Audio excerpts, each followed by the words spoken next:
Good morning, class. Welcome to the 2022 presentation or contact class for Agricultural Education 2, BES AGE31. My name is Eric Ukule, and I'll be your tutor for this course or module. And should you have any questions, whether related to this presentation or to the module as a whole, I may be contacted or via cell phone on 081 2206 I can also be contacted via email at ericukule@gmail.com, and this can be done between the hours of 6 and 8 p.m. So welcome to Agricultural Education 2 once again. So I would like you guys to be hardworking, dedicated, and self-driven students during the course of this module. Okay, so this presentation is going to cover the subject content in brief, and going to offer some general guidelines that I would like everyone to keep in mind as you prepare for the 2022 Agricultural Education 2 examination. So I'll be discussing some of the content of your study guide. So this will be done to help you prepare for the upcoming examinations. So by now you would have had a good idea of what the subject is about, since you would have completed the required assignment. So please note that I will not be able to give attention to the whole content. So should you have any questions, please contact me for help using the contact details given on the second slide of this presentation. So this presentation will highlight some important aspects and units of this module. So use the study guide to prepare for the examinations. So use your study guide, use this presentation as well as the examination or the assignment in preparation for your 2022 examinations. Okay, starting off with the first unit, which is the analysis of food production and economic role of agriculture. Okay, so agriculture or agricultural production provides for both humans and animals. So there are various ways in which people can earn money through agriculture, and some of the ways in which we can make money through agriculture include producing a lot of eggs so that you can sell the surplus, selling manure to other farmers, selling animal feeds. Okay, so this is just some of the ways in which people can make some money through agriculture. Okay, so more examples of how one can earn from agriculture are listed in your study guide on page 4. So please do make sure to visit that page and familiarize yourselves with some of the ways in which one can make an income through agriculture. Okay, so when it comes to agriculture, it is determined by demand, price, and quality. So agricultural production is determined by demand, price, quality, and demand.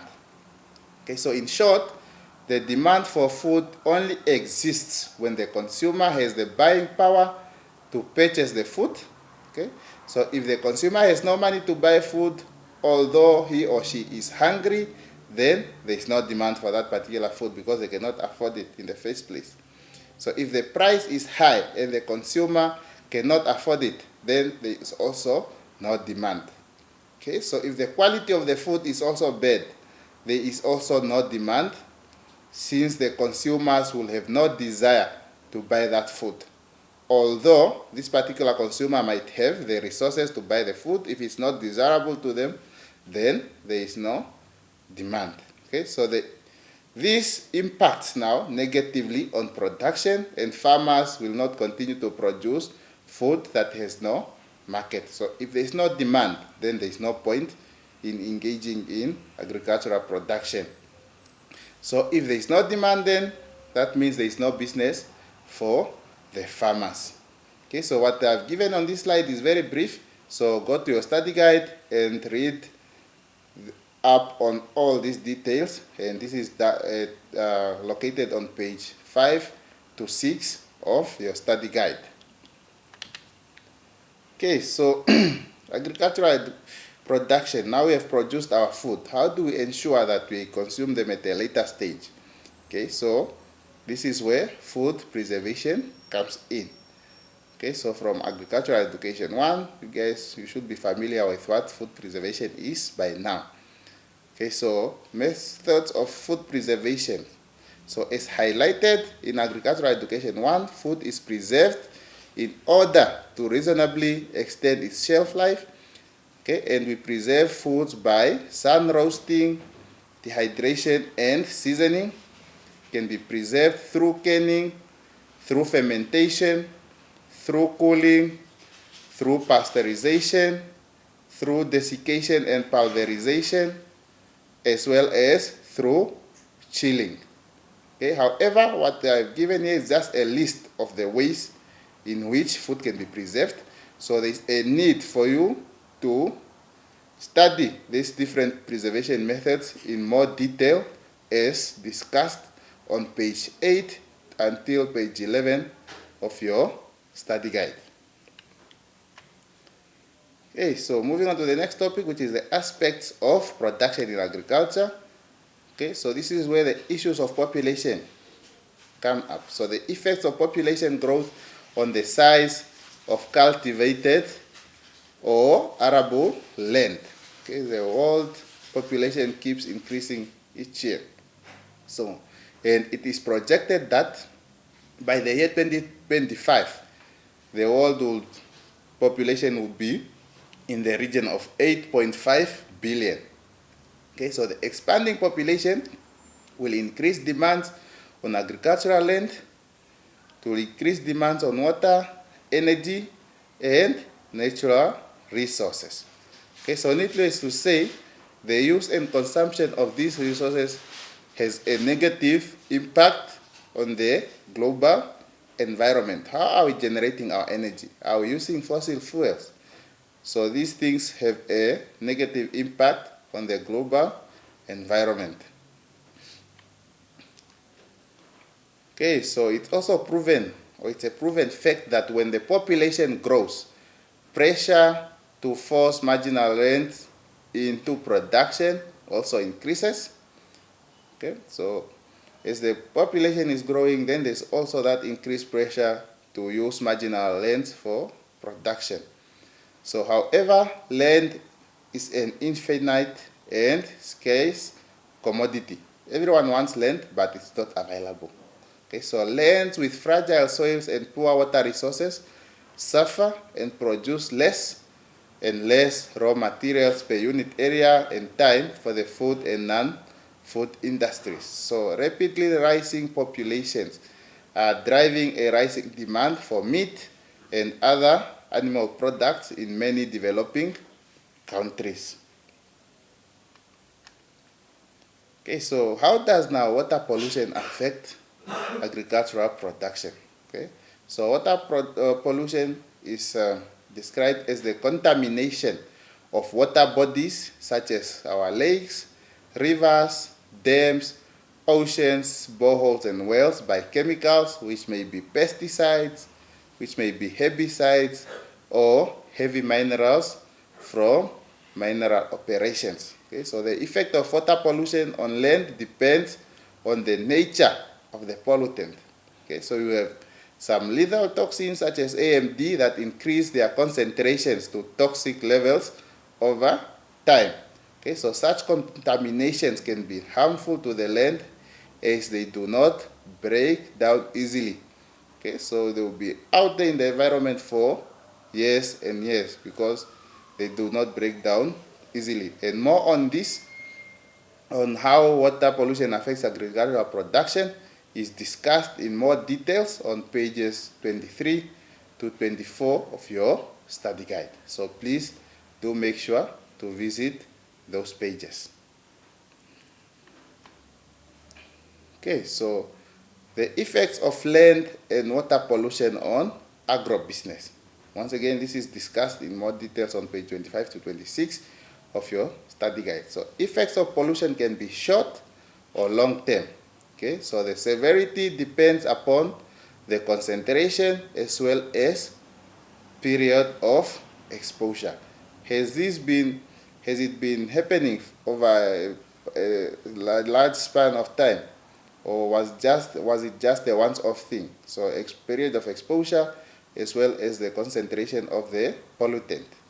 Okay, so pollution is wasteful in that humans have to spend part of their income to prevent, control, as well as treat health complications caused by all kinds of pollution. Okay, so it also affects the profit equation. Okay, so pollution reduces income when yields are affected because certain processes in the agricultural production are affected. So at the same time, pollution increases the cost of cleaning of the land and water resources is very costly. Okay, so it increases costs as cleaning of the land and water resources is a very costly exercise. Okay, so what is now the relationship between the profit equation and pollution?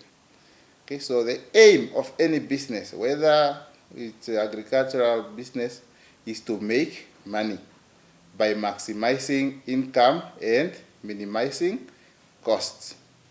Okay, so pollution reduces income when yields are affected because certain processes in agricultural production are affected, and at the same time, your cost will be increased because you have to clean the land, and this is a costly exercise. So cleaning of the land and water resources is very costly.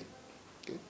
So the above information is discussed in more details on page 26 of your study guide.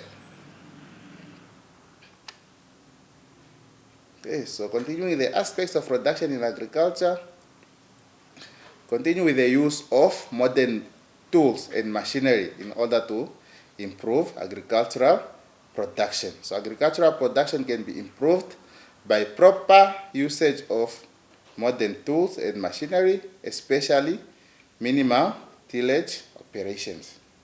So there are several benefits of properly using modern tools, and some of these benefits include reducing soil erosion, improved soil moisture content, and several others as outlined on page 27 to 28 of your study guide. And once again, you are urged to brush up on those details on how we can use modern tools and machinery to improve agricultural production. So moving on, we will discuss now the safety measures in using different hand tools and machinery in agriculture. Okay, so although tools are there to make our lives less difficult, it is important that we use them responsibly and safely. Okay, so the use of tools and machinery safely, or to use tools and machinery safely, you as an individual need to do the following. Okay, so when it comes to cleaning supplies, you do not use detergents that have expired or are supplied with no directions for use. Okay? When it comes to cleaning tools, you do not use worn-out cleaning tools or tools that are supplied with no directions for use. Okay, so sharpening tools, use the correct materials for sharpening and do it gently. Okay, so lubricating oil, you do not use lubricants that can have expired or are supplied with no directions for use. Also, it is important to use recommended lubricants. Do not use tools and machinery at high speeds. And illumination, lastly, illumination, use tools and equipment under abundant light. So you should have sufficient light when you are using some of these tools or machineries.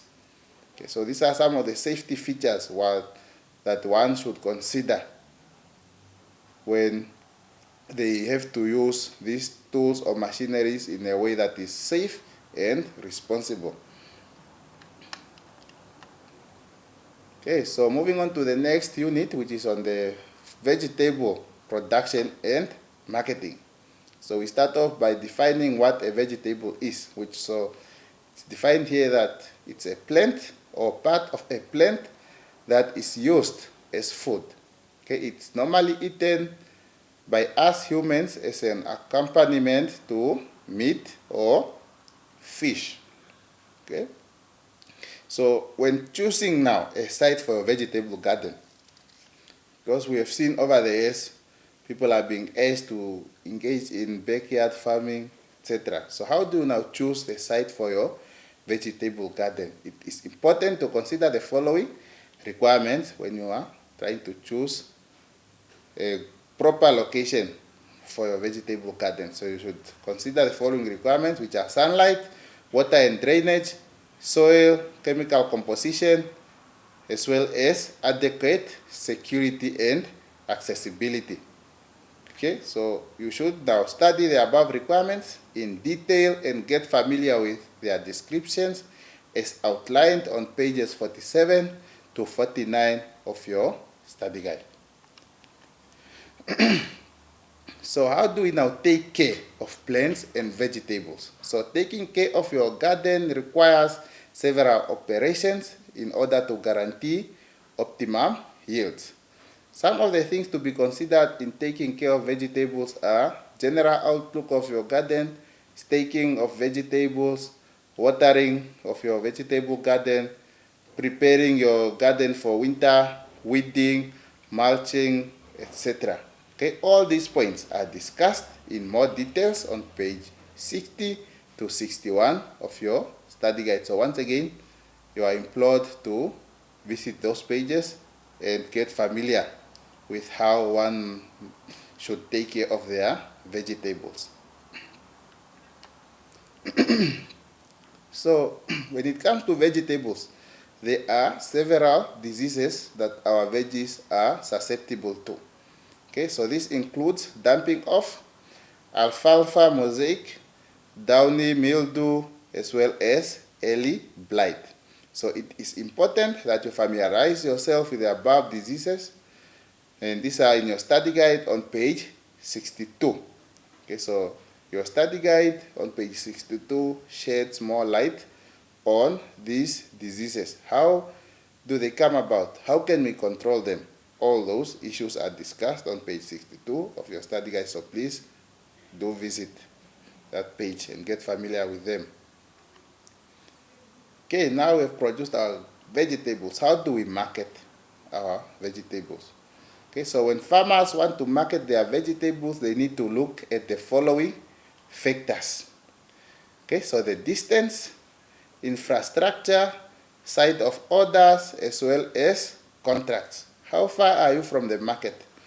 Do you have sufficient infrastructure to store your vegetables? Do you have a cold storage on your farm? Have you received a large order from maybe a retailer? Okay. Do you have a contract with someone to supply them with vegetables? So some of the factors that one should consider are listed here. Okay, so more of the factors to consider when deciding who to sell your vegetables to are outlined in your study guide on page 71 to 72. Please do read through and make sure that you understand. Okay, so moving on to the next unit, which is on poultry production. We start off with the origin of poultry farming and how chickens were brought to Africa and Namibia.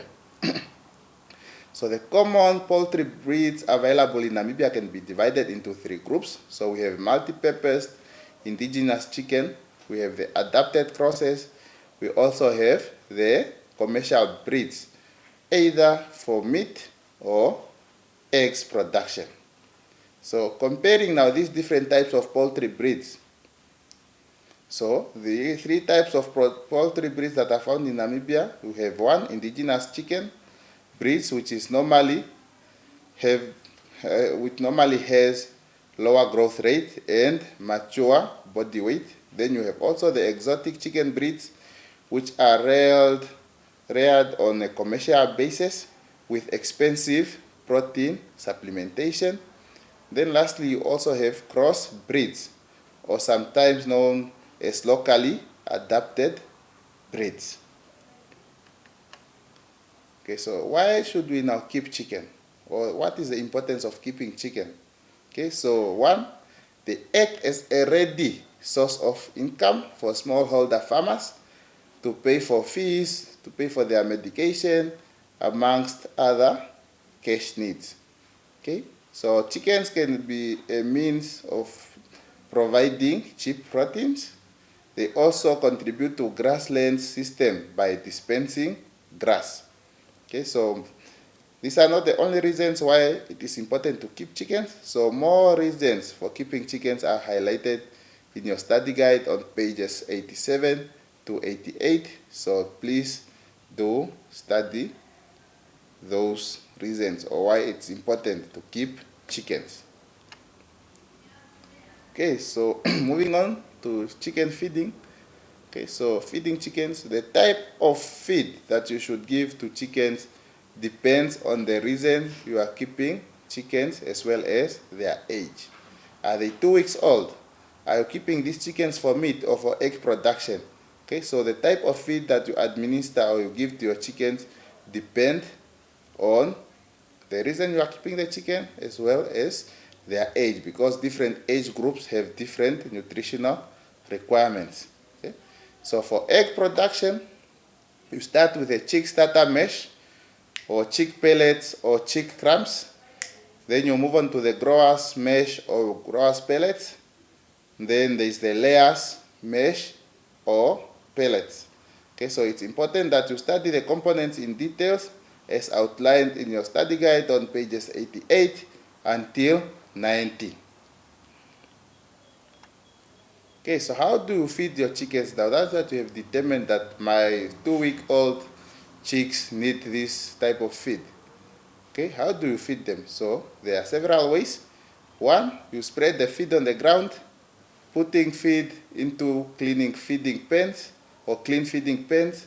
There's also automatic feeding systems, which we might find on commercial farms mostly. Okay, so those are the ways in which you can feed your chickens. Okay, so then there are poultry diseases, parasites, and predators. Okay, so poultry are susceptible to diseases such as Newcastle disease, parasites such as mites, and predators such as snakes. So these are discussed in detail in your study guide. So please do consult your study guide to learn more on this. You should also get familiar with how to praise your learners, and this is outlined on page 100 to 101 of your study guide. Okay, so moving on to the next unit, which is on financial management. Okay, so what is the value of preparing a personal or family budget? Okay, so the main value of financial budgeting by a family is to wisely plan how to spend the money that is available to them. Okay, so it helps especially to avoid family suffering from financial insecurity, because now you know how much money you have, you know what you are going to spend it on.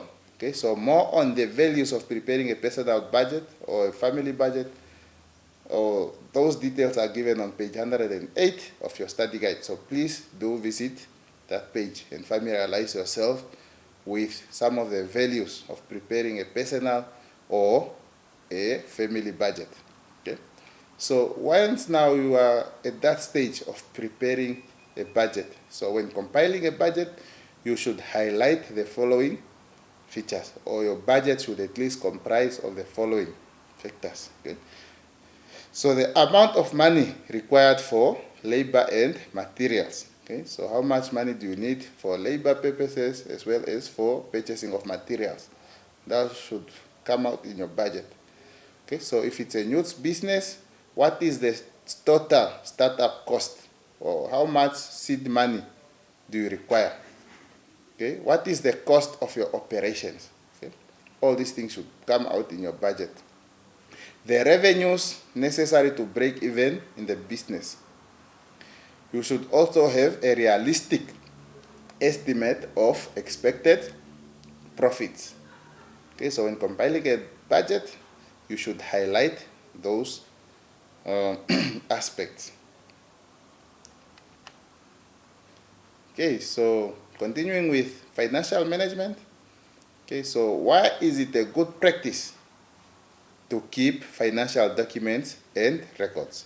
Okay, so this is important, or it is very important to keep financial documents and records mainly for the purpose of accounting for expenditure and to help match expenditure with the available resources. Okay, so the family budget will always be tailored towards the necessary needs, values, and priorities underpinned by family goals. Okay, but more on the reasons of keeping financial documents. More details are given on page 112 to 113 of your study guide, so please do visit those pages. Okay, so when it comes to financial management, what are some of the ways to save money in personal or business ventures? Okay, so most of the time, saving is a sacrifice. Not everyone saves. So the first step before embarking on saving money is to commit yourself to foregoing certain expenditures. So you must cut out some of your expenses in order to save that money that we are supposed to utilize for those expenses that we have now cut. Okay, so you can open a savings account with a bank and decide now how much money you'll be putting in that account on a monthly basis. You can also save by buying shares of companies which are listed on the stock exchange. Okay, so there are more details on these ways of making money or saving money, either in a personal or in business venture. More details on that are given on page 113 of our study guide. Okay. So continuing, what are now some of the dangers of living above your income? Okay, so the dangers of living beyond your means is that you end up using money that you do not have because your wants are beyond what you can afford. Okay, so now that you have your wants and you cannot afford them, what you are going to do, you'll be forced to borrow money. Okay, so you can continue to borrow directly or through the use of credit cards, and as a result, you might end up in the vicious cycle of borrowing, repaying, borrowing, and so on and so on. Okay, so these details are outlined or discussed further on page 114 of our study guide. Okay. Another thing when it comes to financial management that we need to know, we also need to know the difference between needs and wants. Okay. So it is very tricky most of the time. It's tricky to find the difference between needs and wants.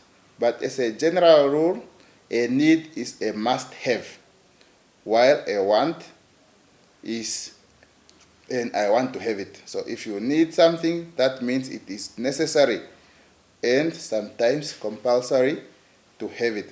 For example, you need shelter. That is something that is compulsory for everyone. But there are also those other things like you want to buy an iPhone 7, that is a want, not a need. Okay, so it is important that you study the definitions and explanations of the different components of a budget. So this is on page 117 of your Agricultural Education 2 study guide. Okay, so that brings us to the end of this brief presentation. Once again, should you have any questions, please reach out to your tutor, which is me, Eric Okule, during the contact hours that are indicated on the second slide of this presentation, and also on the contact details that are provided on that same slide. Okay, so all the best for your upcoming examination.